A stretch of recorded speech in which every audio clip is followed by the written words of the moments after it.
Selon ce troisième rapport de la Banque mondiale, avec un taux de croissance de 9% en moyenne, la Côte d'Ivoire reste un des champions du continent africain. Toutefois, le pays doit améliorer sa compétitivité et sa gouvernance pour aboutir à plus d'efficacité et d'équité au niveau des ménages. Mais le système financier est une faiblesse pour la Côte d'Ivoire. Les raisons sont doubles. La première raison, c'est que les épargnants ivoiriens ne placent pas leurs économies dans les banques ivoiriennes. C'est la première raison.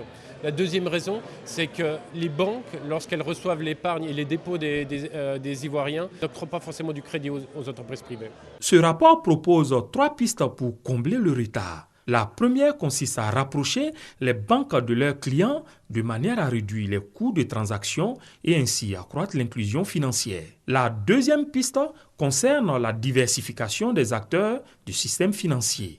Les opérateurs de téléphonie mobile pourraient du coup se transformer en établissements de microcrédit et la législation sur la microfinance pourrait s'assouplir pour permettre d'émettre des chèques ou des cartes de crédit.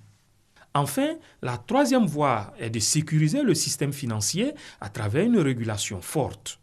Face à ces questions brûlantes, le gouvernement est déterminé à mener une nouvelle vague de réformes. Une réforme globale du secteur financier, tant au niveau national que communautaire, pour le rendre plus intégré dans tous ses composants, notamment donc les banques, mais effectivement les assurances, les établissements de microfinance ainsi que les fonds de pension.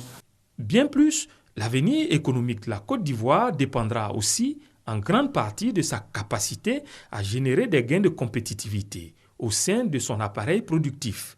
En tout cas, si ces changements sont opérés, affirme la Banque mondiale, la Côte d'Ivoire peut gagner 2 à 5 points de croissance par an, ouvrant par la même occasion un boulevard vers l'émergence.